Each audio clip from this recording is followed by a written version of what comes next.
Hello guys. सो इस class में हम लोग करने वाले हैं Indian puppetry and about Indian circus. Okay, so दोनों का बात किया जाए बेसिक इंट्रोडक्शन का, तो let's like start with Indian puppetry. ठीक है,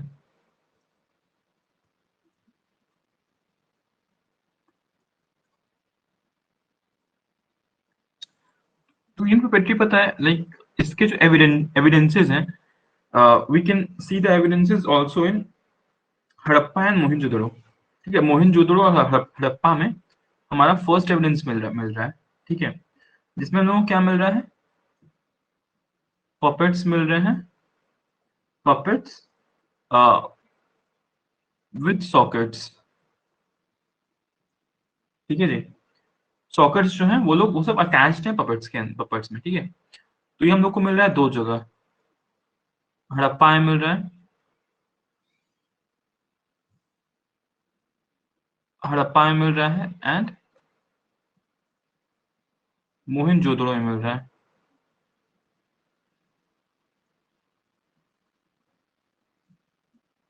ठीक है, तो ये पपेट्स हम लोग सबसे फर्स्ट फॉर्म में मिल रहे हैं।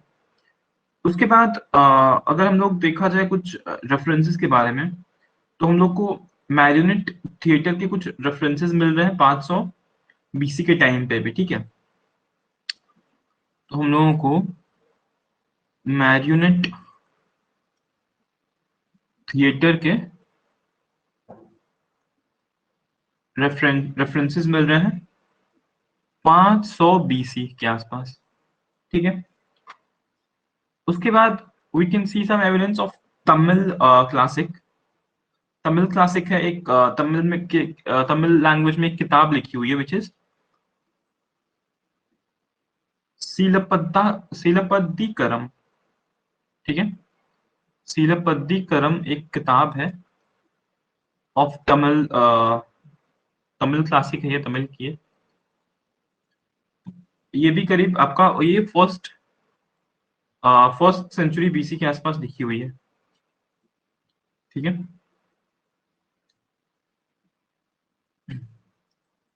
फिर और क्या है पपेट्री के बारे में? तो इवन महाभारत में जिक्र है, वहां जो महाभारत है उसमें भी जिक्र है अबाउट इंडियन पपेट्री। ठीक है, तो महाभारत में कैसे कैसे जिक्र है? तो हमारा जो ये है एक किताब, हम हिंदुइज्म में जो दो सबसे होली किताब है रामायण महाभारत, लाइक गीता एंड रामायण आप कह सकते हो। तो जो गीता है भागवत गीता, तो भागवत गीता में फिलॉसफी आ रहा है पपेट का और पपेटियर का। ठीक है, तो पपेटियर कौन है? जो पपेट को कंट्रोल कर रहा है, तो पपेटियर का कॉन्सेप्ट आ रहा है। तो गीता कहता है कि जो गॉड है ही इज पपेटियर। ठीक है, जो गॉड है ही इज पपेटियर। मतलब इस दुनिया में जो लोग जो भी कर रहे हैं उसको कौन रेगुलेट कर रहा है? ऑब्वियसली ऊपर ऊपर से मतलब कोई सोर्स है वो रेगुलेट कर रहा है, ये कहना है गीता का। तो तो बेसिकली तीन चीज होती हैं। मतलब जो गॉड है ना, जो पपेटियर है, ठीक है, वो उनके पास तीन स्ट्रिंग्स हैं। He has three strings. ठीक है, एक है सत्ता, एक है राजा और एक है ताम। ठीक है, ये 3 स्ट्रिंग है जिससे कि वो सब लोग को, पूरे यूनिवर्स को कंट्रोल कर रहा है। ठीक है, तो ये 3 चीज हो गया जी। उसके बाद फिर जो सूत्रधार होता है, तो सूत्रधार कौन होगा बताओ? तो इंडिया में पपेटियर को सूत्रधार बोल रहे हैं। इंडियन पपेट्री में who is holding the strings is called सूत्रधार।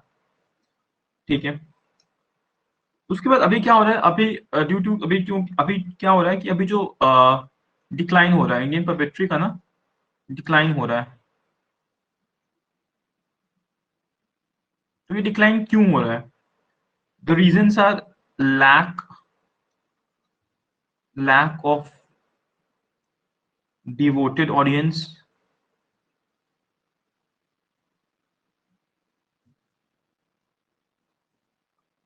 लैक ऑफ डिवोटेड ऑडियंस है। फिर जी फाइनेंशियल इनसिक्योरिटी है, फाइनेंशियल इनसिक्योरिटी भी है। ठीक है, तो इसकी वजह से क्या हो रहा है, there is a study decline of this art form in the modern times. ठीक है, तो अगर अब हम लोगों को क्लासिफाई करना हो इंडियन पपेट्री को, ठीक, इंडियन पपेट्री को अगर हम लोगों को क्लासिफाई करना हो, इंडियन पपेट्री को क्लासिफाई कीजिए, तो हम लोग 4 फॉर्म्स में कर सकते हैं।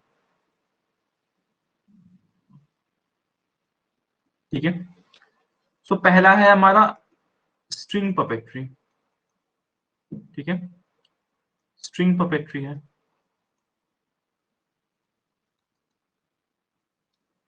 तो इसमें 4 पार्ट्स हैं। इसमें है कठपुतली, पहला है कठपुतली। ये कहाँ का है जी? ये राजस्थान का है कठपुतली। ठीक है, कठपुतली राजस्थान का है। इसमें खास बात क्या है? तो खास बात है लेग्स नहीं होते। जो कठपुतलियां हैं उनके पैर नहीं होते। ठीक है, ये खास बात है इसकी। उसके बाद ऑब्वियसली साथ में एक म्यूजिक बज रहा है, ट्रेडिशनल ड्रामेटिक फोक म्यूजिक। और कांच मतलब वो पता है वुड होता है, और पुतली मतलब डॉल होता है। ठीक है, फिर दूसरा है कुंधेई। ये उड़ीसा से आता है। ठीक है, ये उड़ीसा से आता है। इसमें क्या खास बात है? तो लॉन्ग स्कर्ट्स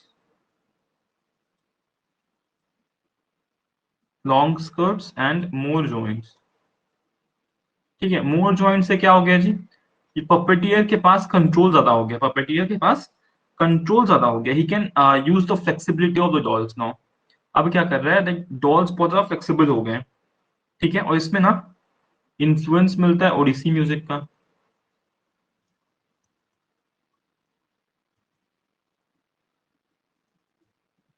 ठीक है, ये 2 बात हो गई।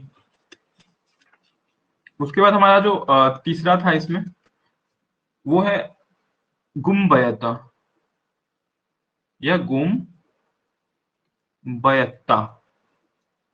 ठीक है, गोमबैत्ता के बारे में खास बात क्या है? ये तो पहले कर्नाटक एरिया देख लो सबसे पहले। तो कर्नाटका में है ये गोमबैत्ता, कर्नाटका में है। And they are designed and like उनका जो क्या है, यक्षगान थिएटर्स में यूज होता है। ये जो पपेट्री है ना, अगर इंडियन थिएटर्स आपको याद होगा तो हमने किया था यक्षगान थिएटर्स। तो ये यक्षगान थिएटर्स में यूज होता है।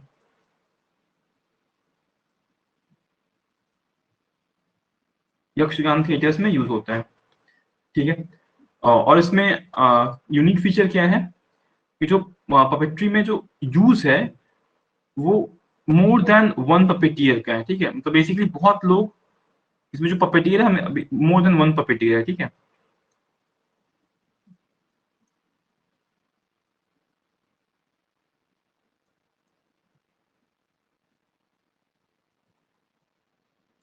ठीक है जी। उसके बाद हमारा चौथा है बोमलट्टम। ठीक है, बोमलट्टम, बोमलट्टम। बोमलट्टम कहाँ का है? तो तमिलनाडु का है ये। बोमलट्टम तमिलनाडु का, गोमबयत्ता कर्नाटका का है। तो बोमलट्टम में क्या खास बात है? कि इसमें rod and like rod and string तो है ही, लाइक क्या होता है कि हम लोग जो डिवाइड करते हैं पपेट्री को, तो स्ट्रिंग पपेट्री एक होता है रॉड पपेट्री होता है, एक शैडो पपेट्री होता है, एक ग्लव पपेट्री होता है।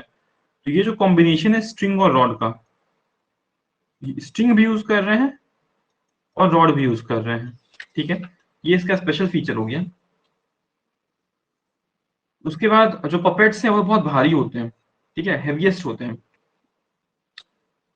ठीक है, लाइक हेवीएस्ट,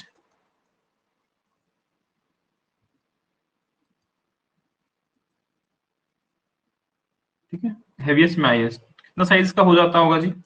तो 4.5 फीट तक चले जाता है लेंथ में, ठीक है, 4.5 फीट इसका हाइट तक जा सकता है, और 10 केजी जा सकता है जी वेट में,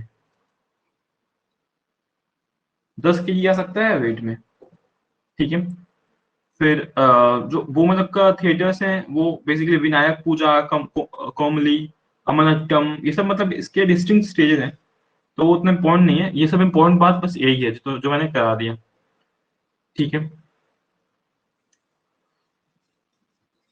उसके बाद कुछ कुछ फीचर्स होंगे, जैसे कि जो फीचर्स होंगे हमारे स्ट्रिंग पपेट्री के।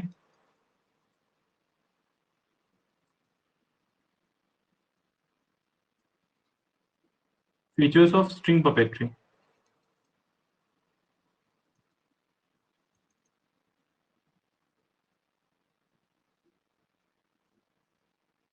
स्ट्रिंग पपेट्री के फीचर्स क्या हो गए? सबसे पहले तो जो नंबर्स है, जो पपेट के नंबर हैं वो 8 से 9 रहेंगे, 8 to 9 इंचेस मिनिएचर फिगर्स रहेंगे, ठीक है, मतलब सबसे पहले तो वुड के रहेंगे, वुड के रहेंगे हमारे मैरिनेट्स,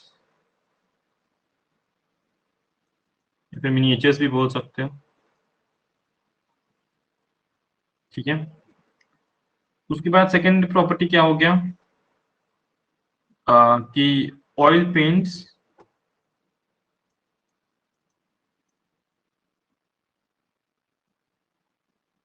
यूज्ड, पेंट करने के लिए ऑयल पेंट यूज कर रहे हैं, और स्मॉल स्मॉल होल्स होंगे, in the hands, in the hands, head and back of the body,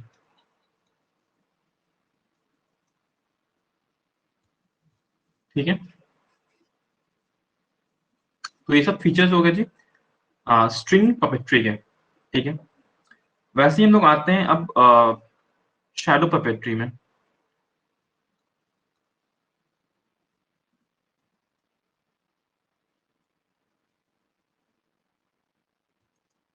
ठीक है। तो इसका शैडो पपेट्री में पहला होता है तोगलू गोम्बैता, ठीक है। तो गोम्बैता का ही एक दूसरा फीचर है ये,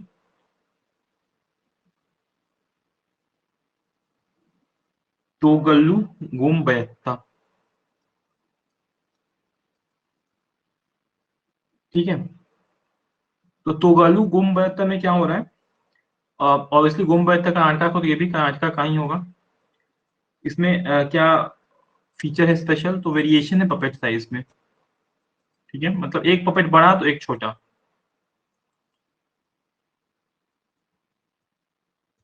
ये इसका स्पेशल फीचर है, ठीक है।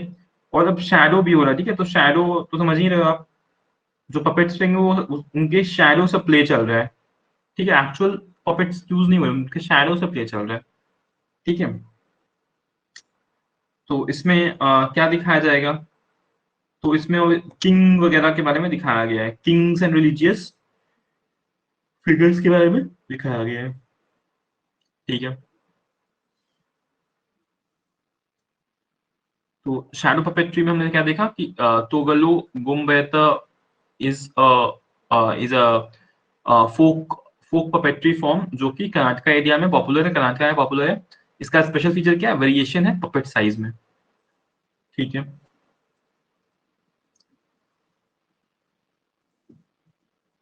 अभी अब मेरे हिसाब से तो मेरे इसमें तो देख सकते हो, मैं आप 6 पेज में, मतलब रुको मैं आपके लिए थोड़ा सा ये कर देता हूँ, रिवाइज कर देता हूँ, ठीक है। हमने क्या देखा कि इंडियन पपेट्री में होता, इंडियन पपेट्री के बारे में हमने शुरू किया। उसमें देखा कि पपेट्स एंड सॉकेट्स होते हैं, मतलब जो पपेट्स है ना, उनमें उनके उनके जो बॉडी में छेद बने हुए थे, मतलब कुछ सॉकेट्स जैसे बने हुए थे, ठीक है। तो ये हम लोग को हड़प्पा एंड मोहनजोदड़ो दो साइट्स में मिले इंडस वैली सिविलाइजेशन में, ठीक है। लेकिन वो क्लियर नहीं हुआ कि ये पपेट्री का एग्जैक्ट फॉर्म था, लेकिन एविडेंसेस मिले हैं कि लगा कि पपेट ही है, ठीक है। फिर पहली बार मैरियोनेट थिएटर का जिक्र हुआ, मतलब कि वो जो शो नहीं चले इसमें कि कोई लोग पपेट्री दिखा रहा है और लोग देख रहे हैं, तो जो मैरियोनेट थिएटर था वो 500 बीसी के आसपास एग्जिस्ट करता था, ठीक है, ये एक फॉर्म था। फिर एक सिलप्पदिकरम नाम का एक किताब है, तमिल टेक्स्ट है, जो कि फर्स्ट सेंचुरी बीसी में एग्जिस्ट किया था, ठीक है, मतलब लिखा गया था। उसमें इंडियन पपेट्री का जिक्र है। फिर जो महाभारत है हमारा, महाभारत, तो महाभारत से कुछ एविडेंस मिले हैं, मतलब गीता में कहा गया है जो भगवान है, ही इज द पपेटियर, मतलब उनके पास डोरी है जिससे वो मतलब पूरे यूनिवर्स को कंट्रोल करते हैं, ठीक है। मतलब जो दुनिया की जो डोरी है, दुनिया को जो कंट्रोल करने के लिए जो स्ट्रिंग है, वो भगवान के पास है। तो इनका गीता के हिसाब से 3 स्ट्रिंग्स होते हैं भगवान के पास, एक का नाम है सत्ता, एक का नाम है राजा, एक का नाम है ताम, ठीक है। ये 3 स्ट्रिंग है जिसके थ्रू भगवान कंट्रोल करते हैं पूरा यूनिवर्स, ठीक है। और इंडियन पपेट्री में भी जो पपेटियर है ना, पपेटियर का नाम सूत्रधार रहेगा, ठीक है, सूत्रधार पपेटियर का नाम रहेगा। पपेटियर मतलब समझ रहे हो ना, जो पुतलियों को कंट्रोल कर रहा है, ठीक है, जो पपेट्स को कंट्रोल कर रहा है, ठीक है। आप इमेजिन कर सकते हो, एक शो चल रहा है, मान लो पपेट्री शो चल रहा है, तो एक इंसान रहता है जो कि पपेट्स को मतलब पुतलियों को कंट्रोल करेगा, डॉल्स को कंट्रोल करेगा, राइट। तो वो सूत्रधार है, ठीक है। और जो पपेट्स है वो मैरियोनेट्स हैं, कहीं पे मैरियोनेट्स बोला जाएगा, कहीं पे मिनिएचर्स भी बोल सकते हैं उसको, और उसको पपेट्स भी बोल सकते हैं, ठीक है। सेकंड में देखा कि अभी अभी क्या हो रहा है कि इंडियन पपेट्री डिक्लाइन पे है। इंडियन पपेट्री अभी डिक्लाइन पर है, क्यों है भाई? क्योंकि जो ऑडियंस है वो डिवोटेड नहीं है। ऑडियंस को मतलब मिला तो मतलब ठीक है देख लिए, नहीं तो कोई शौक ज्यादा है नहीं देखने का, ठीक है। फाइनेंशियल इनसिक्योरिटी है, क्योंकि ऑब्वियसली अब बिका नहीं बिका, कितने लोग देखे नहीं देखे, तो अब ये सब चीजों के चलते ये जो चीजें हैं अब बंद हो रही है धीरे धीरे, ठीक है। अब हमने देखा कि पपेट्री 4 फॉर्म के होते हैं, 4 तरीकों के होते हैं। एक होता है स्ट्रिंग पपेट्री, एक होता है शैडो पपेट्री, एक होता है ग्लव पपेट्री, और एक होता है रॉड रॉड पपेट्री, ठीक है। तो पहला पार्ट था हमारा स्ट्रिंग पपेट्री। तो स्ट्रिंग पपेट्री में हमने देखा कि एक होता है, सबसे पहला जो फॉर्म होता है वो है कठपुतली, जो कि राजस्थान में लोग करते हैं, लाइक राजस्थान में लोग कठपुतली फोक पपेट्री को यूज करते हैं। एंड इसका स्पेशल फीचर क्या है कठपुतली में, कि एब्सेंस ऑफ लेग्स होते हैं, मतलब ऐसे जो कठपुतली रहेगा तो उसका ऐसे से मतलब यहाँ पे कुछ कपड़ा रहेगा और एक स्कर्ट रहेगा, ठीक है, पैर नहीं दिखे, पैर रहेगा ही नहीं, ठीक है, पैर रहेगा ही नहीं, ठीक है। तो ये स्पेशल फीचर हो गया हमारा किसका, कठपुतली का, ठीक है। उसके बाद फिर कुंधेई हमने देखा, कुंधेई कहाँ का है, उड़ीसा का है। यहाँ पर क्या है, लॉन्ग स्कर्ट्स यहाँ पे भी होंगे, और यहाँ पर जॉइंट्स बहुत ज्यादा होंगे, मतलब मोड लिखा हुआ है, ठीक है। तो जो जॉइंट्स रहेंगे ना वो ज्यादा रहेंगे, ठीक है। और इन्फ्लुएंस ऑफ ओडिसी म्यूजिक रहेगा, ओडिसी हमने म्यूजिक एक पढ़ा था, तो उसका इन्फ्लुएंस रहेगा, ठीक है। अच्छा एक पेज यहाँ पे खाली कैसे रह गया, अच्छा कोई बात नहीं। तो जो तीसरा है वो गोमबैत्ता है, दैट इज लाइक वो कर्नाटका एरिया में है ये पॉपुलर। और यक्षगान थिएटर्स है, मतलब इसके थ्रू जो यक्ष, एक हम लोग देखे थिएटर्स था इंडियन थिएटर्स में, यक्षगान थिएटर इसी पे चलता है, मतलब वहां पर गोमबैत्ता पपेट्री दिखाया जाता है यक्षगान थिएटर्स में, ठीक है।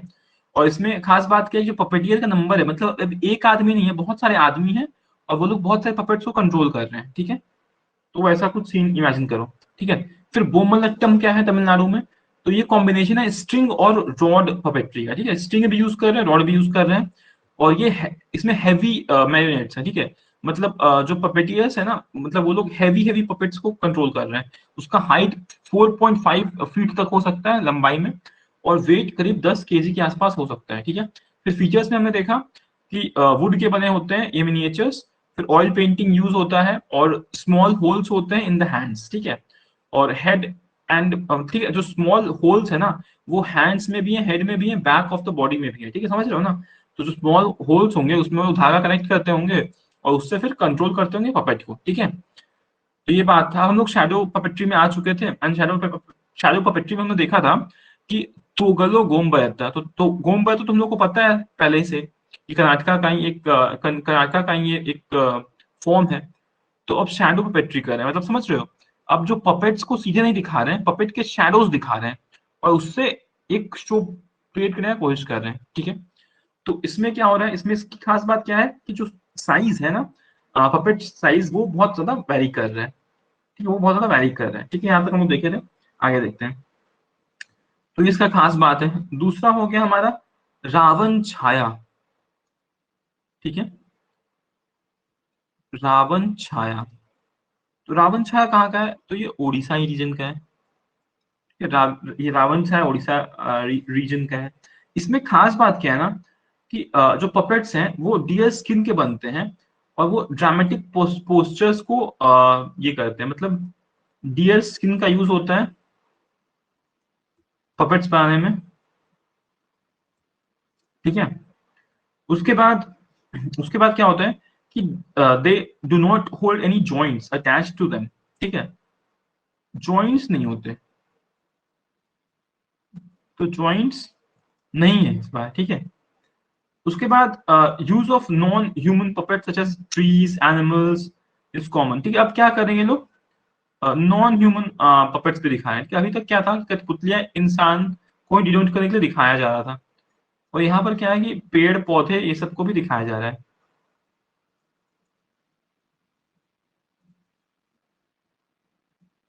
ठीक है। तो ये सब बेसिक फीचर्स हो रहे हैं रावण छाया के, ठीक है।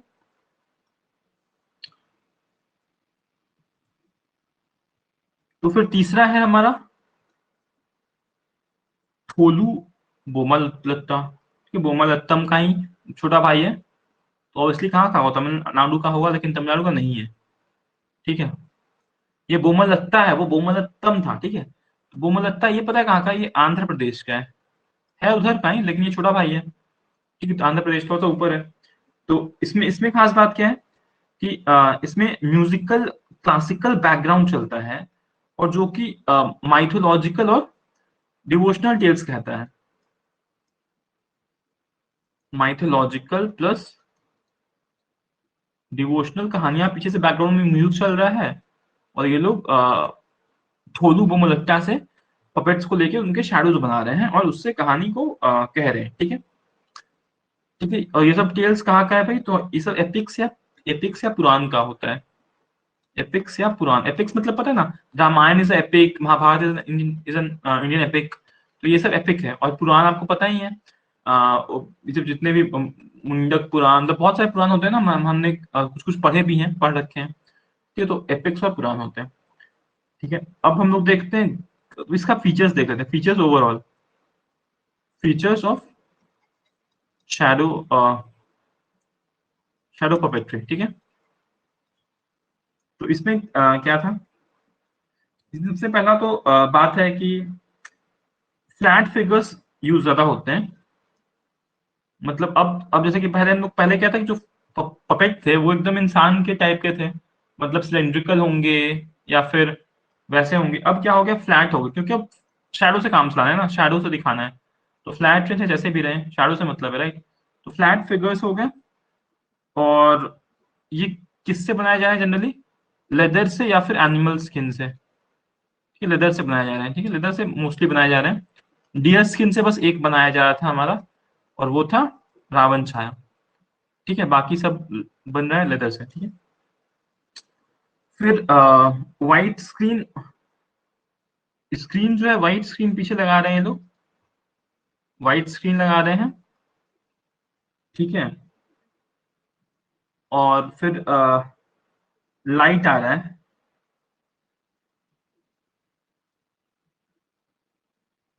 ठीक है, लाइट का यूज करके शैडो क्रिएट कर रहे हैं। तो लाइट अलग अलग एंगल से ये लोग डाल रहे हैं, तो ऑब्वियसली डालेंगे तभी तो शैडो होगा, तो ये तो कोई बहुत बड़ी बात नहीं है, ठीक है। उसके बाद फिर तीसरा है कि ये लोग क्या कर रहे हैं ना कि फिगर्स को मैनिपुलेट, ये भी कोई बड़ा बात, मतलब ये दो दो मेन फीचर्स है, ठीक है।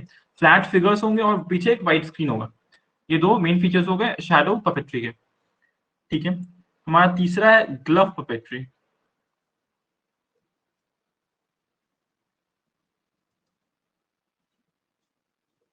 ठीक है। तो ग्लव पपेट्री के बारे में खास बात क्या है, तो इसमें क्या कर रहे हैं कि जो पपेटियर है ना, वो पपेट को ग्लव में जैसे पहनेगा, मतलब एक मान लो एक ग्लव्स पहनेगा और ग्लव्स ही रहेगा पपेट। अब वो भी आप इमेजिन कर सकते हो ग्लव्स है और ग्लव्स ही पपेट के फॉर्म में है, ठीक है। इवन इसमें फिंगर्स का भी बहुत यूज किया जाता है, मतलब फिंगर्स को भी कुछ कुछ बना के इमेजिन कर ही सकते हो, थोड़ा बहुत इमेजिन कर ही रहा होगा, फेसबुक वगैरह पे देखा ही होगा। तो ग्लव्स पे ही कोई फिंगर्स का भी यूज किया जा रहा है, ठीक है। ठीक है। इसमें सबसे पहला हमारा पॉपुलर फॉर्म है पावा कुथू। पावा कुथू, ठीक है। पावा कुथू ये कहाँ का है जी, तो ये केरला का है, ठीक है। ये केरला का है। ये 18th सेंचुरी में ऑरिजिनेट किया था, 18th सेंचुरी में। और इसका खास बात क्या है, कथकली डांस से बहुत ही इंस्पायर है। कथकली डांस का बहुत ज्यादा इनसे बहुत ज्यादा इंस्पायर है। और ये रामायण प्लस महाभारत को ही डिपिक्ट का कहानी सुनाते हैं। रामायण प्लस महाभारत का कहानी सुनाते हैं, रामायण प्लस महाभारत का की कहानी यहाँ सुनाते हैं जी, ठीक है। और अगर कुछ देख लिया जाए इसमें, तो जो हेडगियर्स तो बहुत कलरफुल होते हैं, कलरफुल हेडगियर्स होते हैं,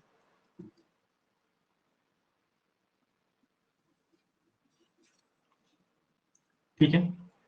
तो एक ही है पवाकुथु ही है एक हमारा ग्लव पपेट्री, ठीक है। तो इतना ही है इसमें। उसके बाद हमारा आ जाता है रॉड पपेट्री, ठीक है, रॉड पपेट्री,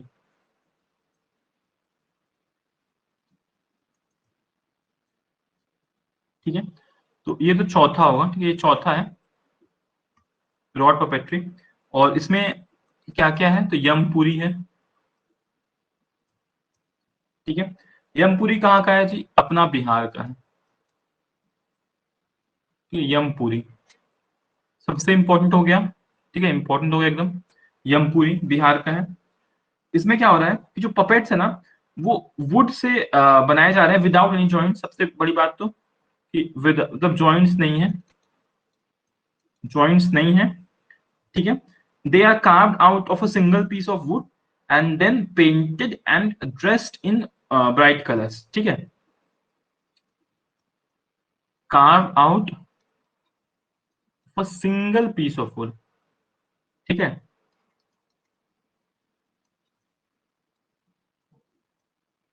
ठीक है। और फिर ड्रेस्ड कैसे हो है जी, तो dressed in bright colours. Puppet को कपड़े पहनाए जाएंगे एकदम ब्राइट ब्राइट कलर्स के। पपेट को एकदम कपड़े पहनाए जाएंगे एकदम ब्राइट कलर्स के, ठीक है। तो ये है हमारा यमपुरी। उसके बाद दूसरा है पुतुल नाच,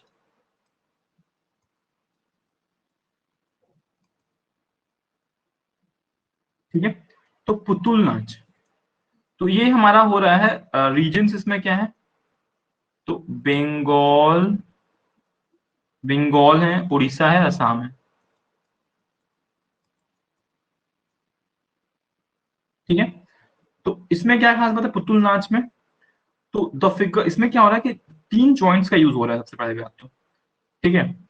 इसमें जो पपेट्स हैं उनमें थ्री जॉइंट्स होते हैं, तो देख लो तीन स्टेट में है तो तीन जॉइंट्स भी हैं, ठीक है। उसके बाद क्या हो रहा है कि जो पपेटियर है ना, उसका जो कंट्रोल है, ठीक है। तो जो रॉड है ना, रॉड उसके वेस्ट से अटैच्ड है, जैसे कि मान लो ये पपेट है, तो जो उसका वेस्ट है ना, कमर कमर वाला एरिया, तो कमर वाला एरिया उसका रॉड से कनेक्टेड है, ठीक है, रॉड से कनेक्टेड है। और फिर उसके हाथ वाथ अपने अपना है, मतलब ठीक है। तो इसमें हाथ पैर को उतना ज्यादा भी मतलब नहीं है, थोड़ा बहुत जॉइंट्स है, लेकिन यही मेन है, ठीक है, ऐसे करके यही मेन है, ठीक है। इसमें क्या था, इसमें कोई जॉइंट्स ही नहीं है, ठीक है, इसमें कुछ मूवमेंट ही नहीं हो सकता है, लेकिन इसमें हो सकता है, ठीक है। और इसमें क्या कर कर रहे हैं ये लोग, जैसे कि मान लो कि एक जॉइंट ऐसे नेक पे है, एक जॉइंट नेक पे, अगर अगर तुम मतलब इसको ऐसे करते हो, मतलब रॉड को ऐसे मूव करोगे तो नेक भी थोड़ा सा मूव करेगा, मतलब ये लोग इस तरह से बनाते हैं ना इसको, मतलब कठपुतलियों को, कि ये सब भी मूव करेगा साथ साथ, ठीक है। तो एक एक जॉइंट इसका हेड पे है, एक जॉइंट इसका शोल्डर्स पे है, ठीक है। तो ऐसे करके चलते हैं।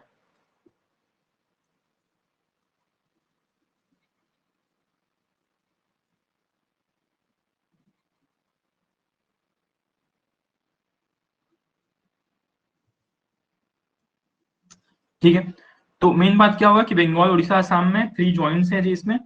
और इसमें भी एक म्यूजिकल ट्रूप होता है साथ में, मतलब साथ में लोग गाना वाना बजा रहे हैं, साथ में पपेट्री भी हो रहा है, ठीक है। तो ये चीज है, ठीक है। म्यूजिकल ट्रूप में क्या क्या यूज हो रहा है, तो इधर का जो भी म्यूजिक होता है, हारमोनियम है, फिर सिम्बल्स हैं, एंड तबला, ठीक है। तो this was all about our Indian puppetry. ठीक है, हम लोग आज मूव करते हैं अपने सेकंड टॉपिक पे, जो कि है इंडियन सर्कस।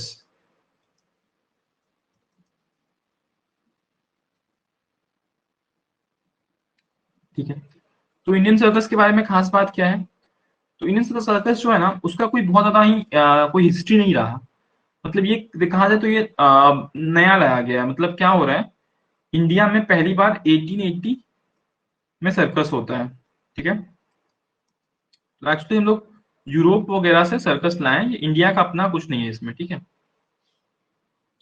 तो फिर क्या हो रहा है, 1880s के टाइम पे ही एक आदमी होते हैं जो, जिनका नाम है प्रोफेसर विष्णुपंत छात्रे। प्रोफेसर विष्णु पंत छत्रे। अभी ये नाम पता है, ये बहुत इंपॉर्टेंट है, ठीक है। जो ये विष्णु पंत छत्रे हैं, इंडिया में क्या होता है, ये एक बहुत अच्छे सिंगर प्लस इक्वेस्ट्रियन रहते हैं। इक्वेस्ट्रियन मतलब घुड़सवार, ठीक है। तो ये इक्वेस्ट्रियन प्लस सिंगर रहते हैं। इनको बड़ा इंटरेस्टिंग लगा ये सब चीज देखे, जब वो देखे तो बड़ा इंटरेस्टिंग लगा। एंड लाइक ये इंडिया में पहली बार सर्कस लेकर आते हैं। और ये एक्चुअली एक स्टेबल के मास्टर थे, ठीक है। मतलब घोड़े, आपको पता ही है घोड़े कहाँ रहते हैं, स्टेबल में रहते हैं। तो स्टेबल के मास्टर थे ये। तो इन्होंने इन्होंने इनको सपोर्ट किया एक राजा ने, राजा ऑफ कुर्दुवदी, कुर्दुवदी, ठीक है। और इन दोनों के हेल्प, इन दोनों के मतलब सहयोग से बेसिकली प्रोफेसर विष्णुपंत छात्रे ने पहला सर्कस किया 1880 में, that is called the great Indian circus.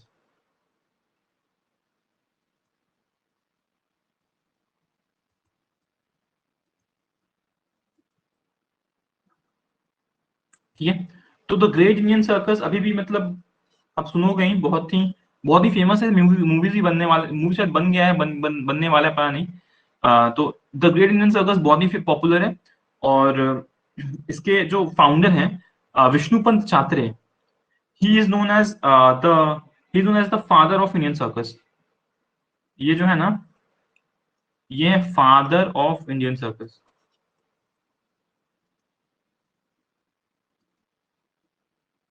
ये फादर ऑफ इंडियन सर्कस है।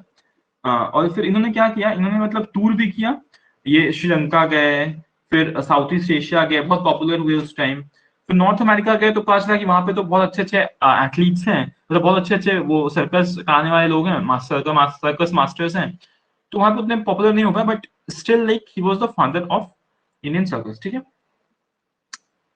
उसके बाद फिर क्या होता है कि अराउंड एक कुछ टाइम के बाद अ, तेलीचेरी में, मतलब एक जगह है केरला में जिसे बोलते हैं तेलीचेरी। अभी इसका नाम हो गया है थाला, थाला सारी, ठीक है। तो जो तेलीचेरी है या फिर थाला सारी है, वहां पे एक इंसान से मिलते हैं, एक इंसान से मिलते हैं, ये प्रोफेसर विष्णुपंत छात्रे, और उनका नाम रहता है किलरी कुन्ही कनन, ठीक है। तो कीलरी कीलरी कुन्ही कनन से जब मिल रहे हैं, किन्नरी कुन्ही कनन से जब मिल रहे हैं ये हमारे छात्रे जी, तो छात्रे जी मिल रहे हैं तो क्या होगा? तो ऑब्वियसली लाइक जो कुन्हीकरण है, ही इज अ वेरी, ये मार्शल आर्ट्स आर्ट्स में स्पेशलिस्ट है। मार्शल आर्ट्स में ये स्पेशलिस्ट है, ठीक है, मार्शल आर्ट्स में है और जिम्नास्ट में है, ठीक है। तो आपको पता होगा ना, मतलब मैंने बताया कहानी आपको कि जो विष्णुपंत छात्र हैं वो यूएस जब जाते हैं, अमेरिका जाते हैं, तो देखते हैं कि वहां पे बहुत अच्छे जिम्नास्ट्स हैं, बहुत अच्छे अच्छे जिम मार्शल आर्ट्स करने वाले लोग हैं। तो फिर जब इनसे मिलते हैं ये कीलरी कुन्हीकरण से, तो इनको लगता है कि मैं भी लाइक इंडिया में भी ये चीज हो सकता है, मार्शल आर्ट्स और जिम्नास्टिक्स का यूज इंडियन सर्कस में हो सकता है। सो बहुत खुश हो गए। उसके बाद फिर क्या हुआ, दोनों ने मीट किया एंड फाइनली दे लाइक चतरे ने बहुत फोर्स किया कि नहीं आप सर्कस में आओ ही। तो फिर फाइनली किलरी ने 1901 में एक इंस्टीट्यूट ट्रेनिंग, मतलब ये क्या करे, एक्रोबैट्स को ट्रेन करने का के लिए ट्रेनिंग सेंटर खोल दिया, ठीक है। तो जो किलरी कुनिकनन है वो 1901 में एक्रोबैट्स ट्रेनिंग सेंटर खोल रहे हैं, ठीक है। और कहाँ खोल रहे हैं जी? तो ये खोल रहे हैं, एक चीराकारा एरिया है केरला में,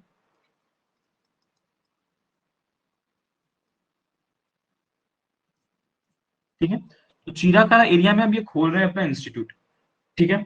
उसके बाद क्या हो रहा है ना कि जो ये एरिया है केरला वाला, वहां पे ना बहुत सारे एक्रोबैट्स बन रहे हैं, फिर बहुत सारे लोग सर्कस भी खोल रहे हैं, ठीक है। तो केरला को बोला जाने लगा क्रैडल ऑफ इंडियन सर्कस। जो केरला एरिया हो गया ना, cradle of Indian circus, birth place हो गया इंडियन सर्कस का केरला। किसको बोला गया? केरला को बोला गया, ठीक है। उसके बाद फिर क्या होता है, उसके बाद क्या होता है कि मतलब बहुत सारे बाद में जो सर्कस बनते हैं, जैसे कि ग्रेट मालाबार सर्कस आता है, व्हाइट वे सर्कस आता है। तो बहुत सारे जो इनके स्टूडेंट्स रहते हैं ना, वो तरह तरह बहुत जगह जाके सर्कस भी खोलते हैं, ठीक है। तुम लोग देखेंगे वो सब भी थोड़ा सा बाद में। तो इसके बाद फिर क्या हो रहा है कि 2010 में, अभी हाल में एक चीज हो रहा है, 2010 में हाल में एक चीज हो रहा है कि जो गवर्नमेंट ऑफ केरला है,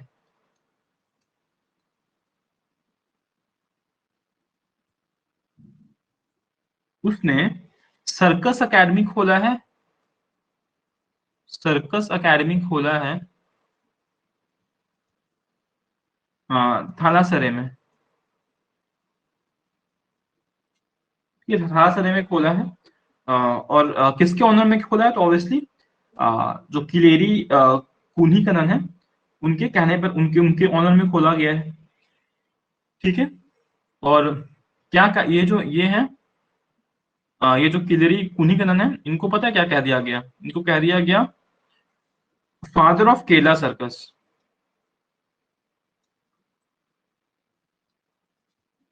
फादर ऑफ केरला सर्कस, ठीक है। तो अब तो ये एकेडमी के बारे में जिक्र हो गया थोड़ा सा।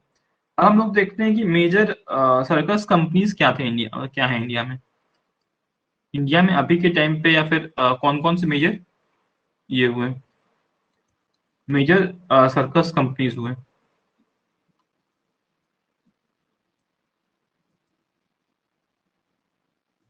ठीक है। तो सबसे पहला आता है हमारा three ring circus, three ring circus, ठीक है। थ्री रिंग सर्कस आता है हमारा। तो थ्री रिंग सर्कस में क्या हो रहा है ना कि इसमें ऑब्वियसली मतलब थ्री रिंग्स रहेंगे, तो इसमें क्या था, ये इंडिया का और वर्ल्ड का पहला और ऐसा सर्कस है जहां पर थ्री रिंग्स यूज हुए हैं एंड सिक्स पोल्स यूज हुए हैं। ये इसका स्पेशल फीचर था इस सर्कस का, ठीक है। ये इंडिया का और एशिया का पहला और आखिरी ऐसा सर्कस हुआ, ठीक है। इसके जो फाउंडर थे वो कौन थे? वो थे के दामोदरन, ठीक है, के दामोदरन, ठीक है। फिर हमारा, फिर जो हमारा दूसरा मेजर सर्कस हुआ, वो हुआ great Bombay circus, great Bombay circus, ठीक है। तो इसमें इसको स्टार्ट कौन कर रहा है? 1920 में, 1920 में बाबूराव कदम से स्टार्ट कर रहे हैं। Baburao Kadam is starting this circus, and Baburao Kadam इसको शुरुआत कर रहे हैं। एंड इसको क्या हो रहा है फिर बाद में, तो इसको, इसका शुरू में नाम है अभी ग्रैंड बॉम्बे सर्कस, ठीक है। लेकिन फिर 1947 में जो कुन्हीकरण थे ना, उनके नेफ्यू, उनके भतीजे ने, केएम कुन्हीकरण ने इसे अक्वायर कर लिया, खरीद लिया। कि ये नाम तो बहुत ही लिखे हैं मैंने, कुन्हीकरण, कुन्हीकरण, ठीक है। तो जो कुन्हीकरण है, उन्होंने मतलब इनके जो नेफ्यू हैं वो कुन्हीकरण के नेफ्यू ने अक्वायर कर लिया, ठीक है। उसको, उसका नाम फिर क्या पड़ गया? Great Bombay circus. तो ग्रेट बॉम्बे सर्कस के नाम से ही फिर पॉपुलर होता है ये सर्कस, तो इसलिए ग्रेट बॉम्बे सर्कस के नाम से ही हम इसे जानते हैं। इसमें खास बात क्या था ना कि इसमें बहुत सारे लोग थे, 300 परफॉर्मर्स थे, प्लस 60 एनिमल्स थे, कि तो one of the largest circles था इंडिया का, ठीक है। फिर आते हैं हमारा सबसे फेमस है जेमिनी सर्कस, जेमिनी सर्कस, ठीक है। जेमिनी सर्कस के बारे में खास क्या बात क्या था कि इसको 1951 में ना एमवी शंकर ने, एक आर्मी के ऑफिशियल ने शुरू करा था, ठीक है। शंकर ने शुरू करा था, ठीक है। He was an ex army officer, और वो खुद भी मतलब एक मास्टर एयरलिस्ट थे, मतलब बहुत सारे हवा में बहुत सारे करतब करते थे, and he could like Acrobat भी बहुत उनका, मतलब लाइक समझ सकते हो, आर्मी में होंगे तो ऑब्वियसली लाइक फ्लेक्सिबल होंगे एंड ये सब चीजें होंगी, तो वो सब बातें थी। और फिर इनका पॉपुलर नाम चला जेमिनी शंकरेट्टन, ठीक है। जेमिनी शंकरेट्टन से ये पॉपुलर हुए, ठीक है। उसके बाद और क्या हुआ कि 1964 में, 1964 में जो इंटरनेशनल सर्कस फेस्टिवल हुआ यूएसएसआर में, इंटरनेशनल सर्कस फेस्टिवल हुआ कहाँ? यूएसएसआर था उस वक्त, ठीक है। रशिया, अभी का रशिया मान लो, ठीक है। तो यहाँ पर हुआ, एंड जो शो कहाँ हुआ? मॉस्को में हुआ, मॉस्को में शो हुआ, ठीक है। और जेमिनी सर्कस बहुत सारे मतलब उसको रिप्रेजेंट किया, इंडिया को रिप्रेजेंट किया। और यही चीज को, पूरे चीज को आप देख सकते हो, एक मूवी है राज कपूर का, हाँ मुझे लगता है सबने देखा भी होगा, बहुत ही popular movie. Can you guess the movie? Raj Kapoor का एक मूवी है,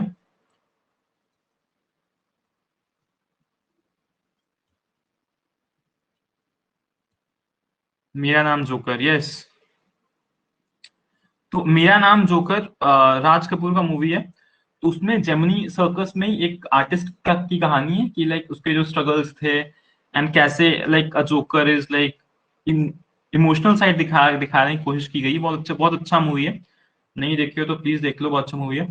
तो जेमिनी सर्कस ही था, और वो जो यूएसएसआर मूव किया है, कहीं ना कहीं उस चीजों को दिखाने की कोशिश की गई है, ठीक है। ऑब्वियसली एग्जैक्ट तो नहीं होगा, लेकिन लाइक जेमिनी सर्कस का नाम और उसी के हिस्ट्री को यूज किया गया है कहीं ना कहीं इसके स्क्रिप्ट में, ठीक है। अब आते हैं हमारा एक हमारा चौथा सबसे popular circus, which is jumbo circus. ये बोकारो में भी आता था, अगर आपको याद हो बचपन में, तो हम लोग जाते थे सेक्टर 5 में, आई थिंक बोकारो में सेक्टर 5 में होता था, पुस्तकालय मैदान में शायद होता था जम्बो सर्कस, ठीक है। तो इट इज, ये पॉपुलर था द प्राइड ऑफ इंडिया के नाम, लेकिन इंडिया का ये प्राइड था, द प्राइड ऑफ इंडिया था जी, ठीक है। और ये लार्जेस्ट सर्कस था इन मॉडर्न टाइम्स, ठीक है। ये शुरू पता कहाँ हुआ था? बिहार में शुरू हुआ था। और बिहार में शुरू हुआ था मतलब झारखंड भी अलग नहीं था, मतलब झारखंड भी बिहार का पार्ट था, ठीक है। तो 1977 में शुरू हुआ है बिहार में, ठीक है। और फिर बाद में क्या हुआ, जो शंकरन फैमिली है ना, शंकरन फैमिली जो हमने पीछे किया जेमिनी सर्कस का जो हेड जो फाउंडर था, तो शंकरन फैमिली ने फिर इसे भी अक्वायर कर लिया। ठीक है, इसका खास बात क्या था ना, इन्होंने रशियन एक्रोबैट्स को हायर किया था। ठीक है, रशियन एक्रोबैट्स को हायर किया था, ये इनका खास बात था। तो obviously they could do many other things also. ठीक है, तो ये बात हो गई हमारे जंबो सर्कस की और जेमिनी सर्कस और great Bombay circus, three ring circus, जो भी मेजर सर्कसेस थे उनके बारे में। ठीक है, फिर वैसे ही एक बहुत ही मेजर एक इंसान हुए, मतलब एक बहुत अच्छे रिंग मास्टर हुए। ठीक है, रिंग मास्टर, ठीक है, जिनका नाम था डम्मो Dhotre. Dammu Dhotre, he is the like he is like the most famous ring master। ठीक है, अगर मेरा नाम जोकर आप देखोगे तो आपको समझ में आ जाएगा रिंग मास्टर कौन होता है। तो रिंग मास्टर थे सबसे फेमस इंडिया के, अब तक सबसे फेमस आप होंगे भी, इनसे कोई फेमस हो भी नहीं सकता, क्योंकि Indian circus is dying. Okay, no one is watching the circus now. अब हम लोग यूट्यूब पे बैठ के बाहर के ये सब देख के हम लोग खुश हो जाते हैं, like we don't go out and no, like हम लोग इन्वेस्ट नहीं कर सकते अपना टाइम और मनी इन इंडियन सर्कस। ठीक है, तो इसलिए डिक्लाइन हो रहा है। तो जो डमू धोत्रे हैं, he was the most famous ring master of all time. ठीक है, इनके बारे में हम लोग केस स्टडी कर लेते हैं। तो पुणे 1902 में इनकी बर्थ होती है, फिर 1939 में ही मूव टू फ्रांस। ठीक है, फ्रांस में मूव कर रहे हैं एंड वहां पर एक वहां के बहुत फेमस एक बेट्रम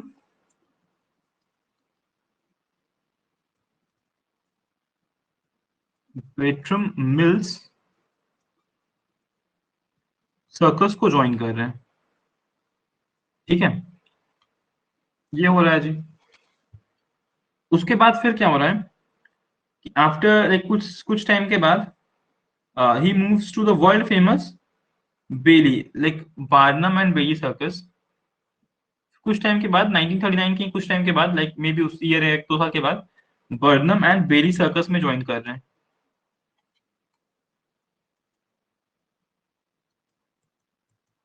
यूएसए के सर्कस में ज्वाइन कर रहे हैं। ठीक है, और फिर वो लोग एक शो करते हैं जो कि कहा जाता है कि सर्कस का अब तक का सबसे ग्रेटेस्ट शो है। तो उसका नाम भी वैसा ही कुछ होगा, उसका नाम है the greatest show on earth. ठीक है, तो इसमें हैरतअंगेज चीजें की गई थी इसमें। ठीक है, तो ये हुआ उस वक्त।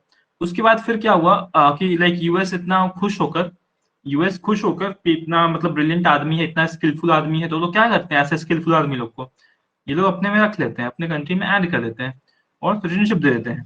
ठीक है, 1943 से 1946 तक ही सर्व इन यूएस आर्मी, क्योंकि इनका एक्रोबैट स्किल बहुत अच्छा था। यूएस आर्मी में सर्व किया, यूएस आर्मी को जरूरत थी उस वक्त, क्यों जरूरत था वो पता ही है, वर्ल्ड वॉर चल रहा था and by 1943 the US army was in the war. Like Pearl Harbor पर जापान ने अटैक करके यूएस को वर्ल्ड वॉर टू में घुसा लिया था। ठीक है, तो वर्ल्ड वॉर टू में जरूरत पड़ गया लाइक एक एक्रोबैट का, तो यूएस आर्मी ने इनके सर्विसेज को यूज किया। ठीक है, और फिर इनका नाम क्या दिया, इनका नाम दे दिया wild animal man. Wild animal man. ठीक है, उसके बाद फिर 1960 में इनको यूएस का सिटीजन भी बना दिया। ठीक है, यूएस का सिटीजन भी बना दिया। ठीक है, लेकिन हाउएवर वो पुणे वापस आते हैं, पुणे वापस आके अपने बताते हैं अपनी अपनी जो चीजें की हैं, उन सीखे हैं, वो सब चीजों को फैलाते हैं और फिर फाइनली 1973 में उनकी डेथ हो जाती है। ठीक है, so he is considered to be the best ring master of all times. ठीक है, अभी हम लोग ऐसे क्या करते हैं हम लोग कि सर्कस जो है वो डिक्लाइन क्यों हो रहा है, रीजंस फॉर डिक्लाइन। रीजंस क्या क्या है डिक्लाइन के। सबसे पहले तो एक हम लोग बस नंबर ले लेते हैं। 90s के वक्त 90s के वक्त 300 इंडियन सर्कसेस थे और अभी 2017 में पता है कितने सर्कसेस बच रहे हैं, बस 30 बच रहे हैं। ठीक है, so there is a decrease of, आप कर सकते हो अराउंड 1000%, ठीक है। तो मतलब इतना इतना डिक्रीज कैसे, मतलब this is not good, right. तो रीजंस रहे होंगे इस डिक्रीज के पीछे। तो पहला रीजन है कि ये लोग क्या करते थे ना, ये लोग जो कला करते थे उसको सीक्रेट रखते थे, ठीक है। मतलब सीक्रेट है भाई, हम लोग किसी को बताएंगे नहीं, ठीक है। तो ऐसे क्या हुआ कि मतलब नॉलेज का प्रोपोगेशन नहीं हो पाया सही ढंग से। उस वक्त तो था नहीं ये सब प्लेटफॉर्म्स, ऑनलाइन प्लेटफॉर्म्स कि आप सिखा पाओ सबको कि क्या आप कैसे करना है, क्या करना है, ठीक है। तो ऑब्वियसली लाइक गार्ड सीक्रेट रखे, जिसकी वजह से ये प्रोपोगेशन नहीं हो पाया नॉलेज का, ठीक है। उसके बाद फिर 2011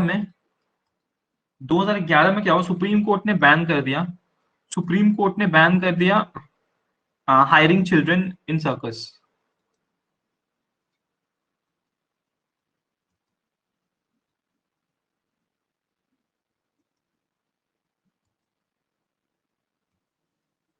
ठीक है, सुप्रीम कोर्ट ने बैन कर दिया hiring children in the circus. तो इससे क्या हो गया, जैसे देखो क्या होता है, ये सब जो भी तुम्हारे एक्रोबैटिक फीचर्स चाहिए, तो इसके लिए इंटेंसिव ट्रेनिंग करना पड़ता है बचपन से, राइट। और अगर आपको बचपन में 14 साल तक आपको कुछ करवाया ही नहीं गया, 14 साल तक आपको कुछ कराया ही नहीं गया, तो obviously like after the age of 40 it will be difficult कि आप वो सब करतब कर पाओ, मतलब आपका बॉडी उतना फ्लेक्सिबल नहीं रहा। तो मतलब बॉडी 14 तक ही ज्यादा फ्लेक्सिबल होता है ना, उसके पहले थोड़ा। तो फ्लेक्सिबिलिटी का इश्यू आने लगा बाद में, फ्लेक्सिबिलिटी का इश्यू आने लगा, तो वो नहीं हो पाया, मतलब जो एडल्ट करना शुरू किए तो वो लोग उतना नहीं कर पाए, ठीक है। ये एक बहुत बड़ा मतलब फैक्टर रहा, ठीक है। उसके बाद फिर 1997 में एक एक्ट आया था और उसमें कहा गया कि ban on use of wild animals, use of wild animals. Indian circus मतलब हमेशा से रहा था हाथी, हाथी मेरे साथी, ठीक है। तो हम हाथी को ही हटा दिया, साथी को ही हटा दिया, तो बहुत बड़ा ये इम्पैक्ट किया, मतलब पूरी इंडस्ट्री को, सर्कस इंडस्ट्री पे बहुत बुरा असर पड़ा इसका, ठीक है। ठीक है, हाथी फिर लायन टाइगर ये सब को बैन कर दिया गया, ठीक है, ये सब के यूज को बैन कर दिया गया, ठीक है। फिर इंडियन मासेस में ऐसा फीलिंग डेवलप हुआ कि it is a very dangerous profession है, मतलब सिक्योरिटी यहाँ पे जान ही रहे हो, इंडिया में कुछ भी होगा तो मतलब वो लोग ना सेफ गार्ड नहीं रखते, लाइक कूद जा रहे हैं, कुछ भी कर दे रहे हैं। And there were some incidents कि जो जो रिंग मास्टर है उसको कुछ हो गया हो, या फिर नहीं होता कि सिक्योरिटी के प्रॉपर तरीके नहीं थे, प्रॉपर गार्डिंग नहीं था सिक्योरिटी का, जिसकी वजह से इंडियन मासेस को ये फील हुआ कि it is a dangerous profession, ठीक है। और पांचवा सबसे बड़ा रीजन है ई इंटरटेनमेंट आ गया है,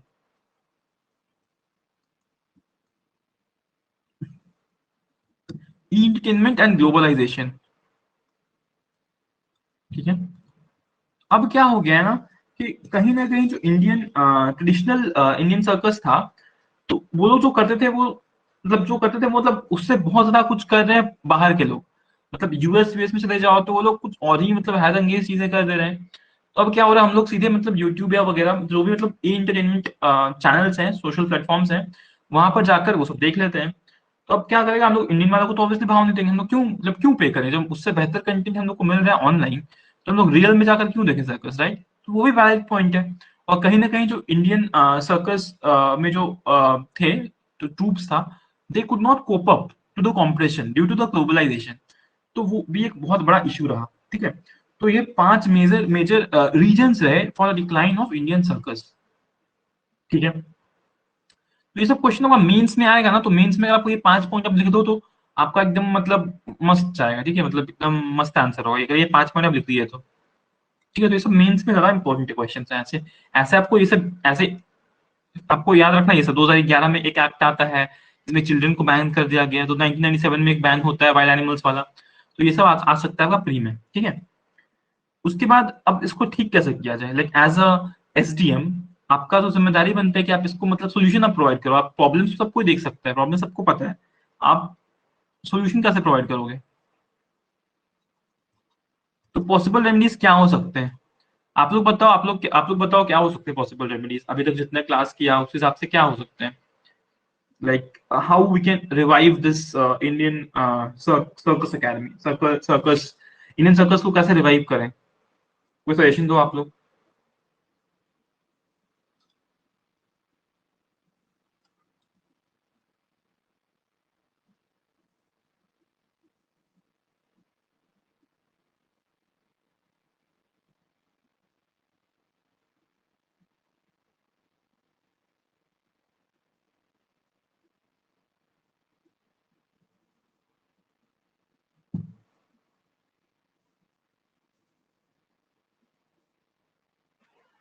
अच्छा, सौरभ बोल रहे हैं कि लीगल कर सकते हैं एनिमल के यूजेज को, ठीक है। और सही बात, मतलब कर सकते हैं, लेकिन और इस पे तो डिस्कस करेंगे हम लोग। और कोई बताइए, लाइक मयंक, सना, आप लोग बताइए कुछ।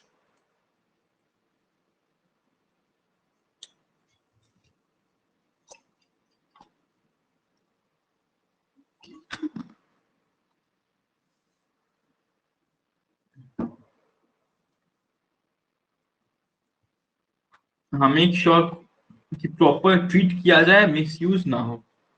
बिल्कुल बिल्कुल, मतलब लाइक दोनों पॉइंट्स को अगर हम लोग कंबाइन कर दिया जाए, लाइक लाइक सर्कस इंडस्ट्री में एनिमल्स को इन लोग रख सकते हैं, but there should be like proper care for animals, and उनके साथ ज्यादती ना हो, उनके साथ मिसयूज ना हो, लाइक ऐसे दांत वात तोड़ दिया गया है फिर ये सब कर दिया गया, तो वो सब नहीं किया जाए। बिल्कुल वैलिड पॉइंट है जी।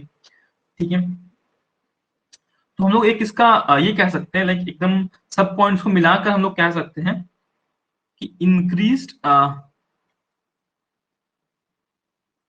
एम्फेसिस हो सकता है हमारा सेफ्टी रेगुलेशंस पे। ठीक है, इंक्रीज्ड एम्फेसिस हो सकता है on safety regulations.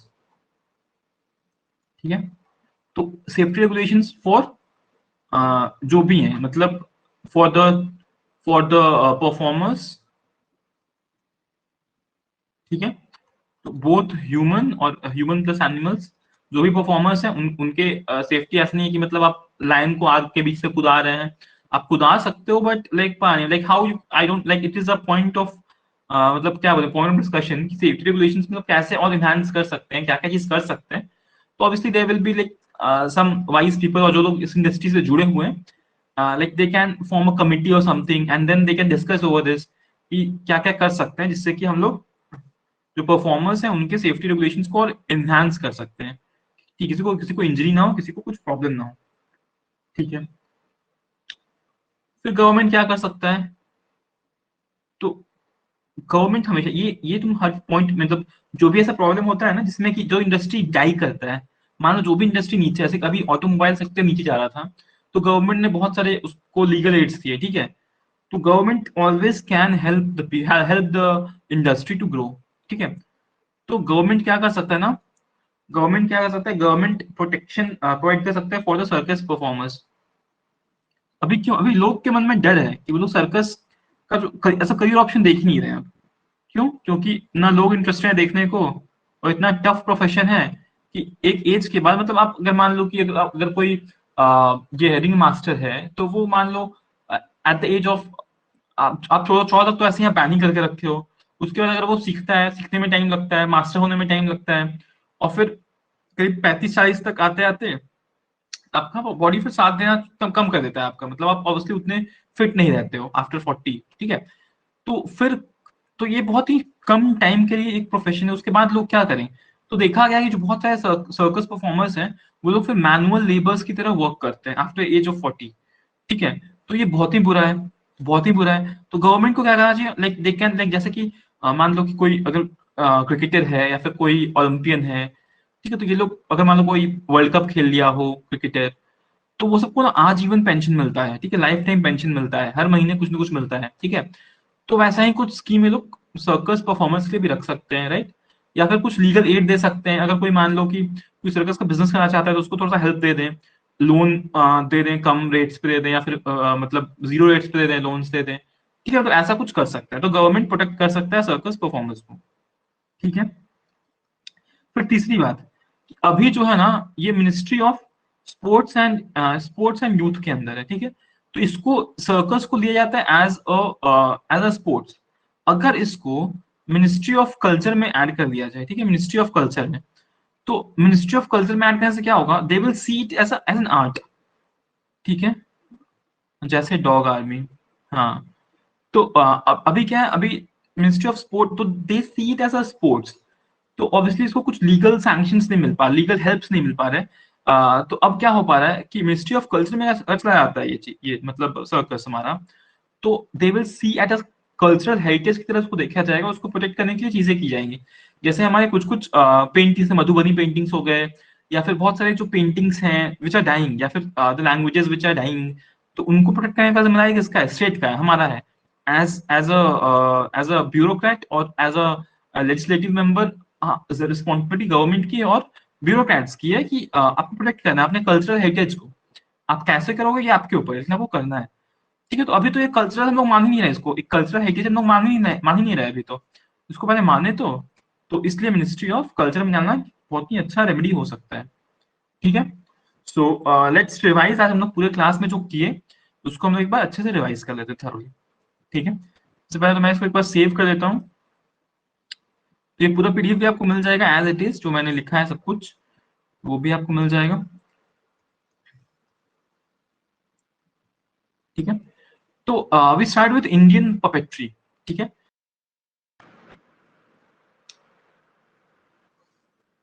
I don't know what happened. App got closed.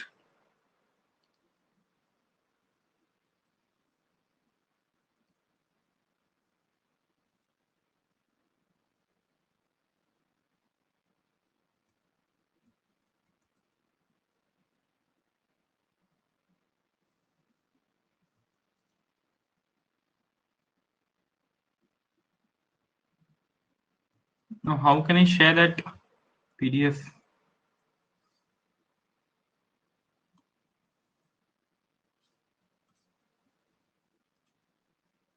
Okay, so let's do one thing. Let's keep the revision part as it is. क्योंकि हमने जो मैंने आज पढ़ाया वो सब PDF फॉर्म में आपको मिल चुका होगा. So you can see that in the PDF section. Study material में होगा. Study material section में आपका पूरा PDF चला गया होगा. So you can revise there itself. अभी क्या हुआ कि PDF आ नहीं रहा वापस, so I can revise. ऐसे तो एक बार हम रिवाइज भी कर देना आजकल क्लास के बाद, कोई बात नहीं.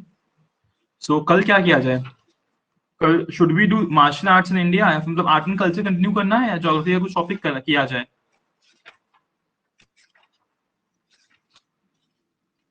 कल हम लोग एक काम करते हैं,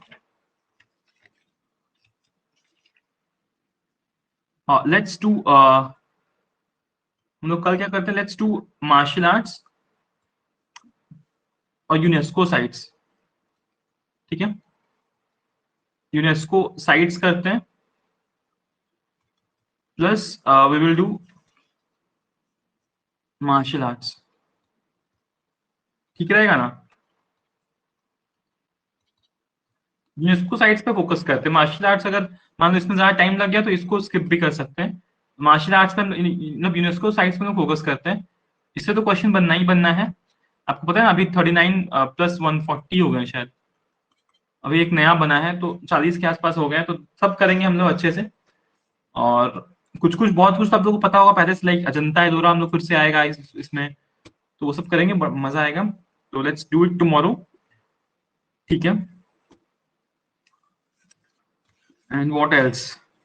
और बताओ, आप लोगों ने फॉर्म भर लिया सबने. सना को तो मुझे पता है इश्यू चल रहा है थोड़ा, तो देख लेता हूँ. एंड व्हाट अबाउट मयंक, आपने फॉर्म भर लिया बीपीएससी का. ऑप्शनल, अच्छा ऑप्शनल आपने तो ज्योग्राफी रखा है. सौरभ आपने क्या रखा.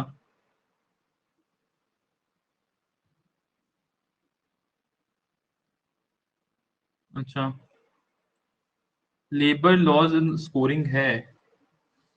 क्या हो गया मेरे मैम इसको.